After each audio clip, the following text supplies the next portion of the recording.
ہمارے دبنگ نیوز پہ یہ شو پسند کرنے کے لیے بہت بہت شکریہ. آپ کمنٹس بھیجتے ہیں, سبسکرائب کرتے ہیں, اور ہمیشہ کی طرح آپ کی بےحد فرمائش پر آپ کے من چاہے سیاستدان آج ہمارے ساتھ موجود ہیں ڈاکٹر طارق سلیم صاحب, جو کہ صوبائی اسمبلی سے امیدوار ہیں, ترازو کا نشان ہے, امیر پنجاب جو ہے وہ جماعت اسلامی ہے, اور اس کے ساتھ ساتھ آپ کو یہ بھی بتاتی چلوں کہ قومی یکجہتی کونسل کے صدر بھی ہیں. السلام علیکم سر. وعلیکم السلام. سر کیسے ہیں آپ؟ اللہ کا شکر ہے. سر بہت شکریہ, آپ نے وقت دیا, کیمپین آپ کر رہے ہیں اور لوگوں کی خدمت میں بھی آپ سر فہرست ہیں. گجرات کے حوالے سے بھی بات کریں گے اور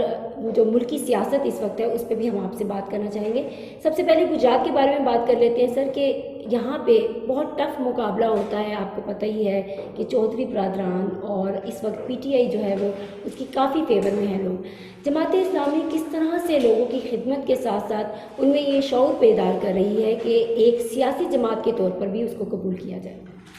سب سے پہلی بات تو یہ ہے کہ میں دبنگ نیوز کا اور آپ کی پوری ٹیم کا شکریہ ادا کرتا ہوں. چودھری برادران گجرات میں آج کے اقتدار میں نہیں ہیں, یہ ضیاء الحق کے زمانے سے مسلسل اقتدار کے اندر ہیں.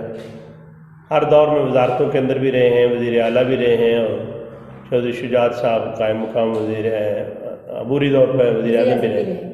لیکن آج کا گجرات جو ہے کھنڈرات کا گجرات ہے, منجداڑوں کا منظر پیش کر رہا ہے. گجرات کے شہری پینے کے صاف پانی سے محروم ہیں, سڑکیں اجڑی ہوئی ہیں, امن و امان کی صورتحال ابتر ہے. ان کے دور میں زمینوں پہ قبضے ہوتے رہے ہیں. پی ٹی آئی اقتدار کے اندر آئی تو لوگوں کو بڑی امید تھی پی ٹی آئی سے. پی ٹی آئی کے جو سٹی ایم پی تھے وہ صرف شرافت کا لبادہ یا شرافت ہی کو لے کے بیٹھے رہے, اور ان کے اقتدار کے اندر انہی کی پارٹی کے اتحادیوں نے یہاں خوب کمیشن اور کرپشن کی, لوگوں کے زمینوں پہ قبضے ہوئے, من پسند افراد کو لایا گیا اور ان کے ذریعے انسانوں کا غلام بن کر رکھا گیا. جماعت اسلامی اس ملک کے اندر ایک حقیقت ہے جس نے خدمت خلق کے دائروں کے اندر کرونا ہو, زلزلہ ہو, سیلاب ہو, خدمت کی ہے لوگوں کی. اور گجرات کا بچہ جانتا ہے کہ جماعت اسلامی نے الخدمت فاؤنڈیشن کے پلیٹ فارم سے دکھی انسانی کی خدمت کے کام کا جو بیڑا اٹھایا ہے, اس میں ضرورت مند اور نادار طالب علم ہوں, لوگوں کی بیٹیوں کے شادی کے مسائل ہوں, اور اسی طریقے سے یتیم بچوں کے معاملات ہوں. ہم نے بلا تفریق رنگ و نسل, مذہب و ملت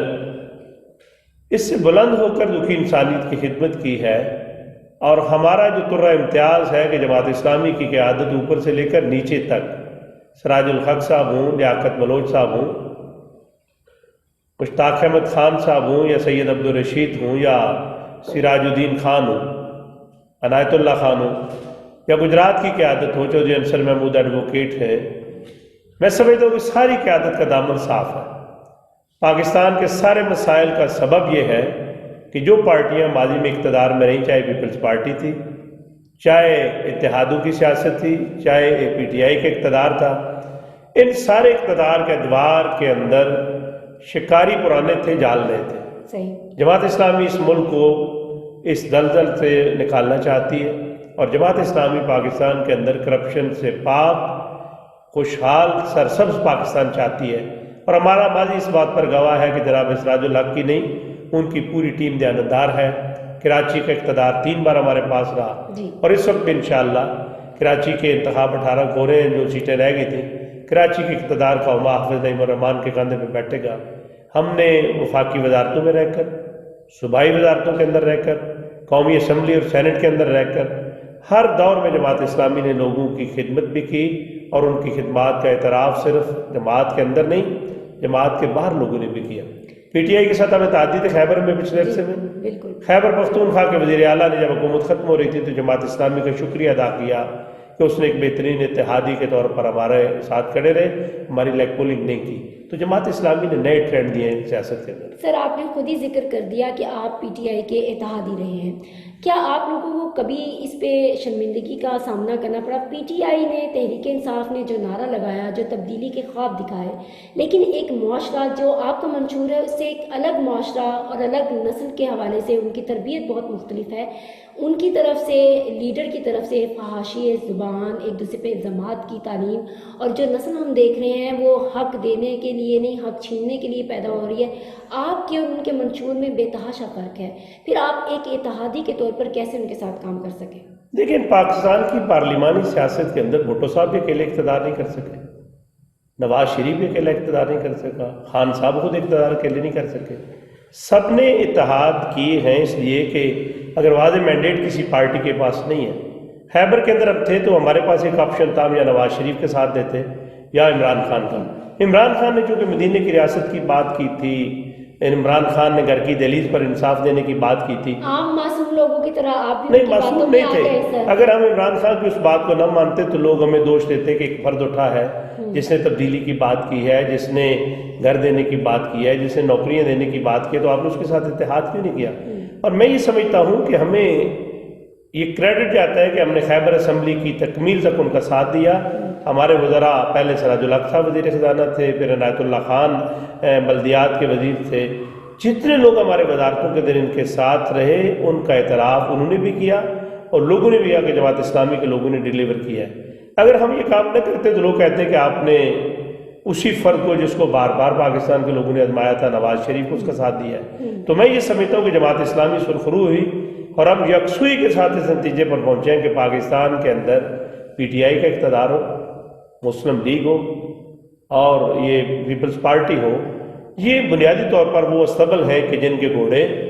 فلور کراسنگ کرتے ہیں، کبھی ادھر چلے جاتے ہیں کبھی ادھر چلے جاتے ہیں، اور ہم اس بات پر بھی اطمینان ہے ہمیں کہ وہ شیخ رشید احمد جو ہر سبزی کے ساتھ پکا ہے، وہ نواز شریف کے ساتھ بھی، وہ جنرل مشرف کے ساتھ بھی، اور وہ ضیاء الحق کے ساتھ بھی تھا، اور یہ چودھری برادران بھی سب کے ساتھ رہے، اور اسی طرح سے فواد چودھری جس وقت ان کے بڑے اسپوکس مین ہیں، یہ بھی نواز اس کے ساتھ زرداری کے ساتھ بھی تھے اور مشرف کے ساتھ بھی تھے اور خان صاحب کے ساتھ بھی۔ سر، جس طرح سے جماعت اسلامی کی تاریخ جو ہے وہ پاکستان سے بھی زیادہ پرانی ہے، آپ لوگوں نے بہت اتار چڑھاؤ دیکھے ہیں، ملک جس بحران کا شکار اس وقت ہے شاید اس سے پہلے کبھی بھی نہیں تھا، مذاکرات کے علاوہ ہمارے پاس کوئی راستہ نہیں، جماعت اسلامی اپنا کس طرح سے کردار ادا کر اور تمام جماعتوں کو جو اکٹھا کرنے میں اپنا کردار ادا کر سکتی ہے؟ ہمارے امیر جناب سراج الحق صاحب نے اس وقت ملک جو اپنی تاریخ کے مشکل اور کٹھن دور سے گزر رہا ہے، پاکستان کے قومی منظر نامے کے اندر لوگ یہ پہلی دفعہ دیکھ رہے ہیں کہ عدلیہ کے اندر جوتوں میں دال بٹ رہی ہے، سیاستدانوں کی زبانیں زہر اگل رہی ہیں،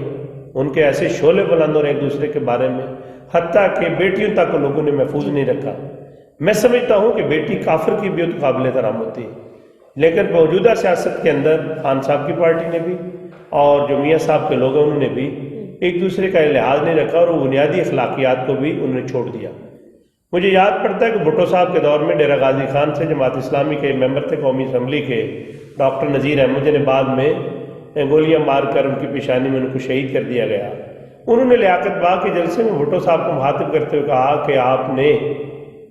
آپ کے جو گلاس تھا جس کے اندر آپ کچھ پی رہے تھے، برف کے چورس ٹکڑے تیر رہے تھے، اور اس نشے کے اندر آپ نے قوم کو ماں بہن کی گالی بکی۔ تو جماعت اسلامی کی مرکزی شورا نے ڈاکٹر نذیر کو طلب کیا کہ آپ نے مملکت کے ایک بڑے عہدے پر بیٹھے ہوئے فرد کے بارے میں کہا ہے کہ آپ نے گالی بکی ہے، یہ جماعت نے خود احتساب کیا۔ تو ڈاکٹر نذیر احمد نے بہت بھلے آدمی تھے، انہوں نے کہا کہ شورا میری رہنمائی کر دے کہ گالی فرمائی جاتی ہے یا گالی بکی جاتی ہے۔ تو میں کہتا ہوں کہ جس جماعت کے اندر یہ نظام تھا کہ اس نے اپنے سیاسی مخالف کے بارے میں اس کو پسند نہیں کیا۔ آج سراج الحق صاحب نے، ہماری ٹیم نے اعلان کیا ہے کہ انشاءاللہ پاکستان کے اندر اب تمام جماعتوں کے ساتھ گفتگو کریں گے، گفت و شنید کے نتیجے کے اندر ان کو ایک ٹیبل پر بٹھانے کی کوشش کریں گے، اور جماعت نے ماضی کے اندر بھی ایسا کیا، اور جماعت اسلامی کا کردار ہے کہ اس کے امبریلا کے نیچے تمام مذہبی اور سیاسی جماعتیں اکٹھی ہوتی ہیں۔ ہم کوشش کریں گے کہ پاکستان کی تاریخ کے اس مشکل مرحلے پر، کٹھن مرحلے پر ہم پاکستانی قوم کو مزید تقسیم ہونے سے بچائیں، اور وہ ادارے جو ٹوٹ پھوٹ کا شکار ہیں، جن کا جو ایک لبادہ تھا وہ اتر گیا ہے، اس سے بھی ہم چاہتے ہیں کہ ان اداروں کی اس سے زیادہ بے توقیری نہ ہو،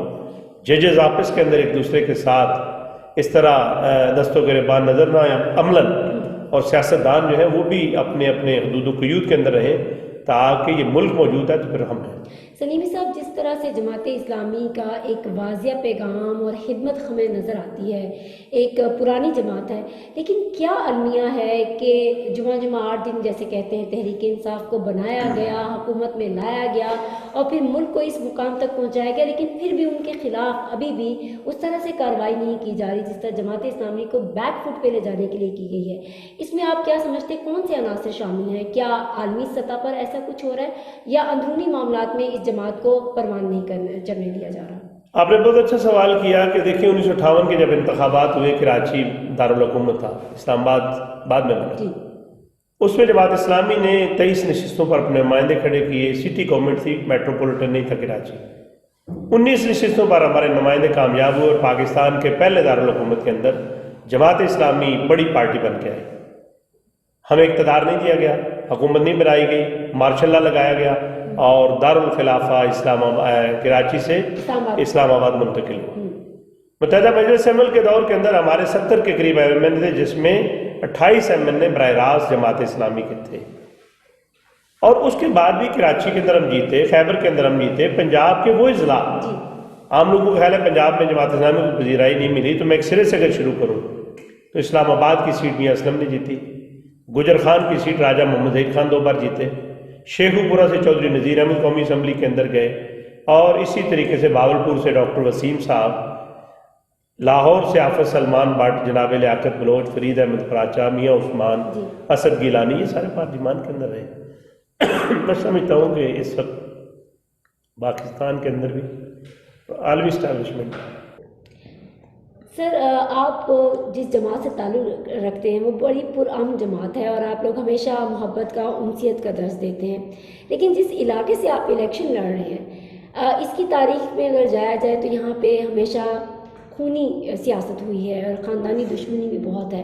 یہاں پہ رہتے ہوئے کس طرح سے آپ اپنا سروائیول دیکھ رہے ہیں اور پھر اپنے حلقے کے لوگوں کو آپ کس طرح سے سہولتیں فراہم کر سکیں گے؟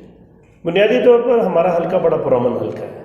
محبت کرنے والے لوگ ہیں، پی پی 29 کے، کوٹلہ رب علی خان، گلیانہ اور اس طرح آگے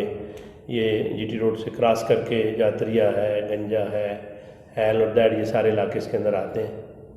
میرا اپنا خیال یہ ہے کہ یہاں خاندانی دشمنی ضرور رہی ہے، لیکن وہ آگ بھی اب ٹھنڈی ہو گئی ہے۔ میرا یہ بھی خیال ہے کہ ہم نے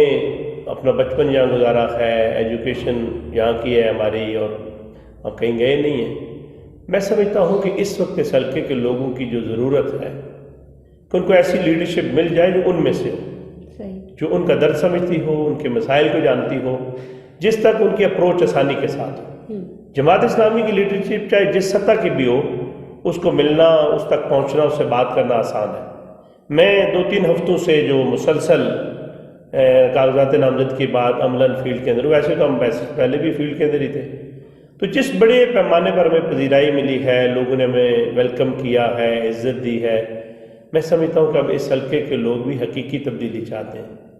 اس لیے کہ انہوں نے بار بار اقتدار دیکھا ہے انہی پارٹیوں کا۔ تو جماعت اسلامی نے بھی خدمت خلق کی تاریخ بھی ہے، اور یہ وہ حلقہ ہے جہاں سے سید اسد گیلانی 77 کے اندر انتخاب لڑے تھے اور انہوں نے 27,000 ووٹ لیے تھے۔ یہ وہ حلقہ ہے جس کے ساتھ متصل یہاں سے اسلم قائرہ جماعت اسلامی کے ٹکٹ پر صوبائی اسمبلی کے ممبر بنے تھے۔ میں خود ڈسٹرکٹ کونسل کے اندر 2005 سے 9 تک اپوزیشن لیڈر رہا، پھر 2001 سے 4 تک میں تحصیل اسمبلی کے اندر پارلیمانی لیڈر رہا۔ تو لوگوں نے ہمیں ہر کیفیت کے اندر دیکھا ہے۔ الحمدللہ جماعت اسلامی ایمان کے اصل سلے سے بات ہے۔ جماعت اسلامی کی لیڈرشپ جو روایتی خوف ہوتے ہیں لوگوں کے، اس سے بہت آگے ہے۔ ہم حلقہ انتخاب کے لوگوں کا خوف بھی دور کرنا چاہتے ہیں اور لوگوں کو بتانا چاہتے ہیں کہ آنے والی نسلوں کو آپ نے آزاد فضاؤں کے اندر سانس لیتے ہوئے دیکھنا چاہتے ہیں، تو پھر حل صرف جماعت اسلامی رہے گا۔ پی ٹی آئی بھی ہم نے دیکھ لی،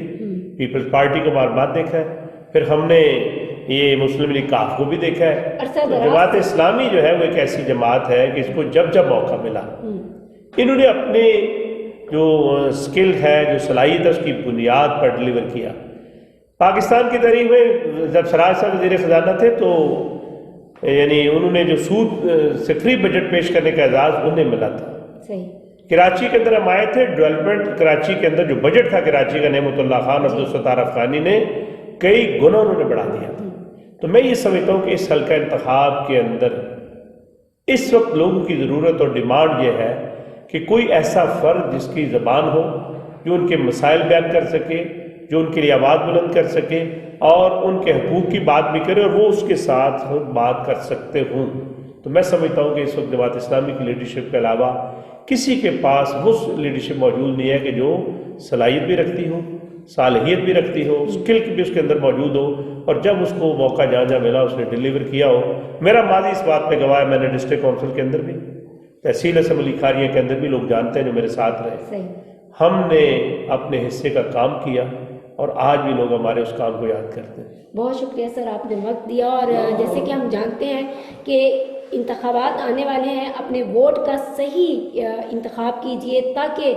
آپ ایسے سیاستدان کو اپنے حلقے میں لے کر آئیں جو صرف اور صرف آپ کے لیے کام کر سکے اور اس ملک کی بہتری میں اپنا کردار ادا کر سکے۔ اب تک کے لیے سیاسی ٹاکرا سے اسما نواز کو ٹیم کو دیجیے اجازت، آپ سے پھر ملاقات ہوگی، اللہ حافظ۔